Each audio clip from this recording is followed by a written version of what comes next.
नमस्कार, Shriram time news मध्ये मी कैलास सोनवणे आपले हार्दिक स्वागत करतो। सुरुवातीला पाहूया 24 तासातील ताज्या घडामोडी। गोळीबार टेकडी परिसरातील 15 वर्षीय जान्हवी ठाकरे हिच्या मृत्यू प्रकरणी दोषींवर कठोर कारवाई करून खटला विशेष जलदगती न्यायालयात चालवण्याची मागणी। जिल्ह्यात समाधानकारक पाऊस झाल्याने 2,60,000 हेक्टर क्षेत्रात पेरण्या पूर्ण। सुब्रतो मुखर्जी जिल्हास्तरीय फुटबॉल स्पर्धेला गुरुवारी उत्साहपूर्ण वातावरणात प्रारंभ। शिवसेना उद्धव बाळासाहेब ठाकरे महिला आघाडीतर्फे शुभांगी पाटील यांच्यावर जोरदार टीका करत नोंदवण्यात आला निषेध। आणि देवेंद्र गायकवाड यांच्या आंदोलनाची दखल घेत श्रीराम पेट्रोल पंपासमोर पडलेला खड्डा बुजवण्याचे काम सुरू। आता बातमीपत्र विस्ताराने। धुळे शहरातील गोळीबार टेकडी परिसरातील 15 वर्षीय जान्हवी जितेंद्र ठाकरे हिच्या मृत्यू प्रकरणी दोषींवर कठोर कारवाई करून हा खटला विशेष जलदगती न्यायालयात चालविण्यात यावा या मागणीसाठी महाराष्ट्र परित सेवा मंडळ व समाज बांधवांतर्फे जिल्हाधिकारी कार्यालयासमोर निदर्शने करून निवेदन देण्यात आले। धुळे शहरातील गोळीबार टेकडी परिसरातील 15 वर्षीय जान्हवी जितेंद्र ठाकूर हिच्या मृत्यू प्रकरणी दोषीवर कठोर कारवाई करून हा खटला विशेष जलदगती न्यायालयात चालवण्यात यावा या मागणीसाठी महाराष्ट्र परित सेवा मंडळातर्फे जिल्हाधिकारी कार्यालयासमोर निदर्शने करून जिल्हा प्रशासनास निवेदन देण्यात आले। निवेदनात म्हटले आहे की गोळीबार टेकडी परिसरातील अवघ्या 15 वर्षाच्या निष्पाप अल्पवयीन मुलीच्या अत्यंत क्रूरपणे मानसिक छळ करून तिला आत्महत्या करण्यास प्रवृत्त करण्यात आले। ही घटना केवळ एक गुन्हेगारी कृत्य नसून ती आमच्या समाजाच्या इज्जत व माणुसकीवर, महिला सुरक्षितेवर झालेला अत्यंत मोठा आघात आहे। दुसऱ्या जातीच्या मुलाने केलेल्या सततच्या छळामुळे या लहान मुलीने आपले प्राण गमावे लागले ही अत्यंत गंभीर आणि वेदनादायी बाब आहे। या घटनेमुळे संपूर्ण समाजात तीव्र संतापाची लाट उसळली आहे। सदर घटना समजताच धुळे शहरातील स्थानिक कार्यकर्ते संजय वाले व दीपक वाघ यांनी तात्काळ पोलीस ठाण्यात धडक देऊन या गुन्ह्याबद्दल सखोल चौकशीची मागणी केली व मुख्य गुन्हेगारास अटक करण्यास पोलिसांना भाग पडले। परंतु केवळ जुजबी अटक करणे ही या गंभीर प्रकरणाची सांगता असू शकत नाही। आज संपूर्ण परिट समाज अत्यंत आक्रमक भूमिकेत असून निष्पाप लेकीला पूर्ण न्याय मिळेपर्यंत आम्ही गप्प बसणार नाही। दोषींवर अत्यंत कडक कलमान्वये कारवाई करण्यात यावी अशी मागणी करण्यात आली। त्याचप्रमाणे या प्रकरणाचा सखोल तपास करून संबंधित दोषींवर कठोर कायदेशीर कारवाई करावी तसेच तपास जलदगतीने पूर्ण करून प्रकरण जलदगती न्यायालयात चालवावे जेणेकरून पीडित कुटुंबाला लवकर न्याय मिळू शकेल अशी अपेक्षाही व्यक्त करण्यात आली आहे। यावेळी पंडित जगदाळे, संजय वाले, सुनील सपकाळ, अनिल काकुळदे, ॲडव्होकेट योगेश करणार, जितेंद्र पवार, भोला सगरे, कृष्णा शिंदे, अमोल गायकवाड, संजय गवळी, गुलाब सोनवणे, शैलेश पवार, एकनाथ बोरसे, गणेश आगलावे, विजय जाधव, रवींद्र खैरनार, गौरव वाघ, ॲडव्होकेट चंद्रकांत इशिराव, दीपक कापडे, अरुण सूर्यवंशी आदी उपस्थित होते। दिनांक 5 रोजी सुशील नगर गोळीबार टेकडी परिसरात राहणारे एक अल्पवयीन मुलगी जिचं नाव जान्हवी जितेंद्र ठाकरे, वय वर्ष 15, या निरागस बालिकेला एक तरुण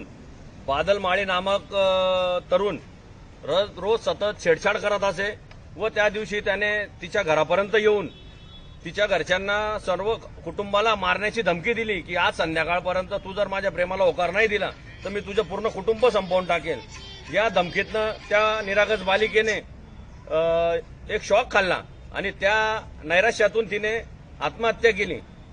तर सकल धोबी समाजाच्या, परिट समाजाच्या वतीने आम्ही आज कलेक्टर साहेबांना निवेदन देण्यासाठी इथे आलो आहोत की जान्हवी दिदीच्या या मृत्यूस कारणीभूत असलेल्या नराधमांना फास्ट ट्रॅक कोर्टामध्ये त्यांचा खटला चालवून लवकरात लवकर त्या दिदीला न्याय देऊन या आरोपींना फाशीची शिक्षा व्हावी व समाजात असे होत असलेले प्रकार थांबावेत जेणेकरून न्यायदेवतेच्या माध्यमातून या समाजकंटकांवर काही चपराक बसेल आणि यापुढे अशा कोणत्याही मुलीचा बळी या धुळे शहरात, या महाराष्ट्रात जाणार नाही याची प्रशासनाने दखल घेऊन योग्य तो न्याय द्यावा ही आज सकल परिट समाजातर्फे आम्ही कलेक्टर साहेबांना निवेदनाद्वारे मागणी करत आहोत। गेल्या आठवड्यात धुळे जिल्ह्यात समाधानकारक पाऊस झाल्याने जिल्ह्यात खरीपाच्या पेरण्यांना वेग आला असून जिल्ह्यात 2,60,000 हेक्टर क्षेत्रात पेरण्या पूर्ण झाल्या असल्याची माहिती जिल्हा अधीक्षक कृषी अधिकारी सूरज जगताप यांनी दिली। गेल्या आठवड्यात धुळे जिल्ह्यात समाधानकारक पाऊस झाल्याने जिल्ह्यात खरीपाच्या पेरण्यांना वेग आला असून जिल्ह्यात 2,60,000 हेक्टर क्षेत्रात पेरण्या पूर्ण झाल्या असल्याची माहिती जिल्हा अधीक्षक कृषी अधिकारी सूरज जगताप यांनी दिली।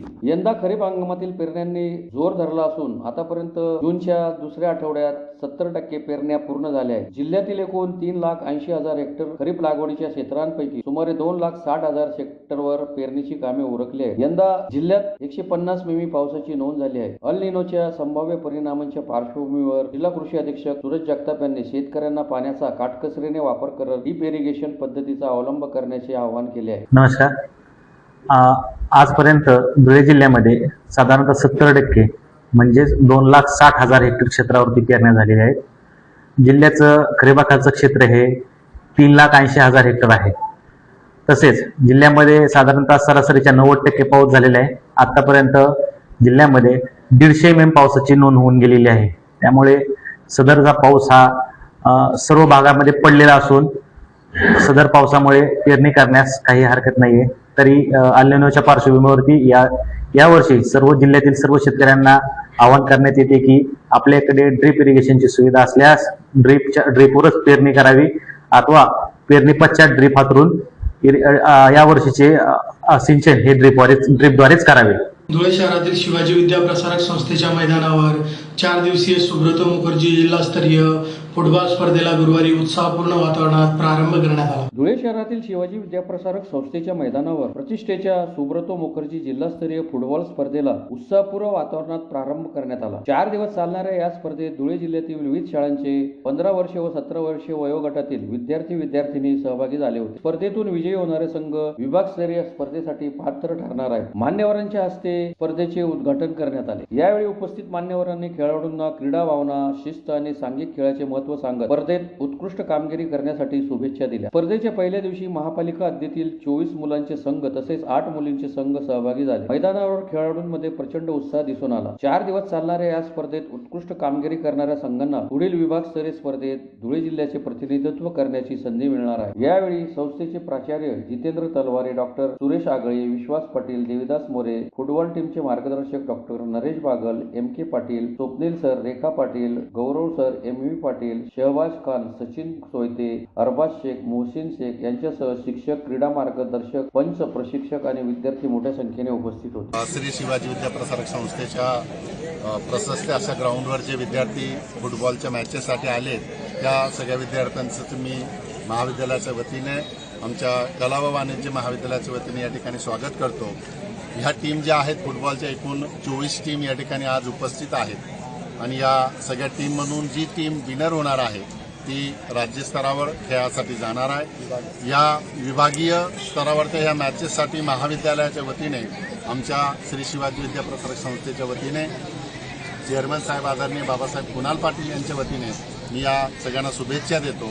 आणि ह्या ज्या मॅचेस जिल्हा स्तरावर होत आहेत, महानगरपालिकेचा पहिला संघ आहे जो 4 दिवस या ठिकाणी या सगळ्या मॅचेस फुटबॉलच्या चालणार आहेत आणि नंतरचे जे संघ येणार आहेत ते जिल्हा स्तरावरनं येणार आहेत. एकूण 80 संघ फुटबॉल खेळण्यासाठी या ग्राउंडवर येत आहेत. त्या सगळ्या संघाचं मी आदरणीय चेअरमन कुणाल बाबा पाटील यांच्या वतीने महाविद्यालयाचं प्राचार्य म्हणून स्वागत करतो या टीमचं आणि सगळ्यांना खेळासाठी मी शुभेच्छा देतो आणि थांबतो. शिवसेना उभाटाच्या उपनेत्या शुभांगी पाटील यांनी शिंदे सेनेत प्रवेश केल्याच्या विरोधात शिवसेना उभाटा महिला आघाडीतर्फे जोरदार टीका करीत त्यांचा निषेध नोंदवण्यात आला. शिवसेना उद्धव बाळासाहेब ठाकरे पक्षाच्या उपनेत्या शुभांगी पाटील यांनी नुकताच शिंदे सेनेत प्रवेश केल्याच्या विरोधात शिवसेना उद्धव बाळासाहेब ठाकरे महिला आघाडीतर्फे धुळ्यात जोरदार टीका करीत त्यांचा निषेध नोंदवण्यात आला आहे. शुभांगी पाटील यांनी गेल्या 2 वर्षात पक्ष संघटनेसाठी कुठल्याही प्रकारचे कार्य केलेले नाही किंवा महिला भगिनींना न्याय दिलेला नाही. त्यांनी पक्षाशी गद्दारी करून शिंदे सेनेत प्रवेश केल्याचा आम्ही निषेध करतो, असे महिला आघाडीच्या पदाधिकाऱ्यांनी म्हटले आहे. यावेळी संगीता जोशी, अरुणा मोरे, जयश्री वानखेडे, सुनीता सिरसाट, ज्योती चौधरी, माधुरी सोनवणे यांच्यासह महिला आघाडीच्या पदाधिकारी व कार्यकर्ते मोठ्या संख्येने उपस्थित होते. नुकतीच आम्हाला बातमी मिळालेली होती की शुभांगीताई पाटील यांनी शिंदे सेनेत प्रवेश केला. शिंदे सेनेत प्रवेश करत असताना ताईंनी ज्या बाईट्स दिल्या आहेत त्या अतिशय चुकीच्या आहेत. सर्वप्रथम त्यांनी जसं म्हटलेलं की उत्तर महाराष्ट्रावर असताना महिला संपर्क प्रमुखांचं नेतृत्व त्यांच्याकडे होतं, परंतु हे नेतृत्व असताना त्यांनी महिला संपर्क प्रमुखाचं काम किती विधायकपणे केलेलं आहे आणि वस्तुनिष्ठ केलेलं आहे याचं त्यांनी उत्तर द्यावं. आणि दुसरा मुद्दा म्हणजे असा की ज्यावेळेस ताई असं म्हटलेलं आहे की मी खऱ्या शिवसेनेत जात आहे, मला असं वाटतं की गद्दारांच्या रांगेत जे बसलेले आहेत त्यांनी खरी शिवसेना नेमकी काय याचा विषय घेऊ नये. कारण की खरी शिवसेना ही सन्माननीय उद्धव बाळासाहेब ठाकरे यांचे वडील, आदरणीय वडील प्रबोधनकार ठाकरे जे आजोबा होते त्यांचा विचारांचा जो वारसा लाभलेला आहे ती खरी शिवसेना आहे. आणि परत महत्वाचा मुद्दा म्हणजे असं की ताई म्हणतात की मी खरी शिवसेनेत जाते, तर ताई पक्षाची नेमकी धुरा काय आहे, पक्षाची विचारधारा काय आहे ती तुम्हाला कधी कळलीच नाही. त्याच्यामुळे खरी शिवसेना नेमकी काय याचं तुम्ही चुकूनही शब्द प्रयोग करू नये. धुळे शहरातील श्रीराम पेट्रोल पंपासमोर पडलेल्या खड्ड्यात पावसामुळे डबके साचले होते. या डबक्यात देवेंद्र गायकवाड यांनी आंघोळ करीत आंदोलन केल्याने सदरचे व्हिडिओ सोशल मीडियावर व्हायरल झाले होते. त्याची दखल घेत महापौरांनी लगेचच काम सुरू केल्याने समाधान व्यक्त करण्यात येत आहे. धुळे शहरातील चाळीसगाव क्रॉस येथील श्रीराम पेट्रोल पंपासमोर भला मोठा खड्डा पडला होता. तेथे पहिल्याच पावसात मोठे डबके साचले होते. त्या डबक्यात देवेंद्र गायकवाड यांनी आंघोळ केल्याने सोशल मीडियावर तो व्हिडिओ व्हायरल झाला होता. त्याची दखल घेत महापालिकेच्या महापौर मायादेवी परदेशी व प्रभाग क्रमांक 11चे नगरसेवक विक्की परदेशी यांनी तात्काळ दखल घेत त्या रस्त्यावर खडी आणि कसखडी टाकून सदरच्या रस्त्याचे काम सुरू केल्यामुळे समाधान व्यक्त करण्यात येत आहे. मी सामाजिक कार्यकर्ता देवेंद्र पांडुरंग गायकवाड इथं अनेक दिवसापासून श्रीराम पेट्रोल पंपासमोर जलतरण तलाव आणि पाण्याचा डबकं होतं, पण त्या ठिकाणी कोणी लक्ष द्यायला तयार नव्हतं. पण मी 2 दिवसा पहिले श्रीराम पेट्रोल पंपासमोर मी आंदोलन केलं आणि त्या पाण्याच्या डबक्याची दखल घेत धुळे शहराच्या महापौर आमच्या आईसाहेब मायादेवी परदेशी यांनी तात्काळ माझ्या आंदोलनाला विक्की बाबा परदेशी माझे मोठे भाऊ यांनी तात्काळ दखल घेत विद्यार्थी पडत होते त्या लक्षात घेऊन तरी विद्यार्थी आया बहिणी पडत होते त्याची दखल घेत विक्की बाबा परदेशी यांनी तात्काळ या रस्त्याला सुरुवात केलेली आहे कामाला. आभार मानतो. या ठिकाणी अनेक लोकांनी आभार व्यक्त केला आणि या कामाचा एकदम आनंद झाला. त्या व्यापारी वर्गाला सुद्धा त्रास होत होता, पण आपले आईसाहेब मायादेवी परदेशींनी कामाला सुरुवात केल्यानंतर सगळ्या लोकांच्या चेहऱ्यावरती आनंद व्यक्त केलेला आहे आणि धुळे शहराच्या वतीने त्यांचे आभार व्यक्त करतो. पुन्हा एक नजर ठळक घडामोडींवर. गोळीबार टेकडी परिसरातील 15 वर्षीय जान्हवी ठाकरे हिच्या मृत्यू प्रकरणी दोषींवर कठोर कारवाई करून खटला विशेष जलदगती न्यायालयात चालवण्याची मागणी. जिल्ह्यात समाधानकारक पाऊस झाल्याने 2,60,000 हेक्टर क्षेत्रात पेरण्या पूर्ण. सुब्रतो मुखर्जी जिल्हास्तरीय फुटबॉल स्पर्धेला गुरुवारी उत्सवपूर्ण वातावरणात प्रारंभ. शिवसेना उद्धव बाळासाहेब ठाकरे महिला आघाडीतर्फे शुभांगी पाटील यांच्यावर जोरदार टीका करत नोंदवण्यात आला निषेध. आणि देवेंद्र गायकवाड यांच्या आंदोलनाची दखल घेत श्रीराम पेट्रोल पंपासमोर पडलेला खड्डा बुजवण्याचे काम सुरू.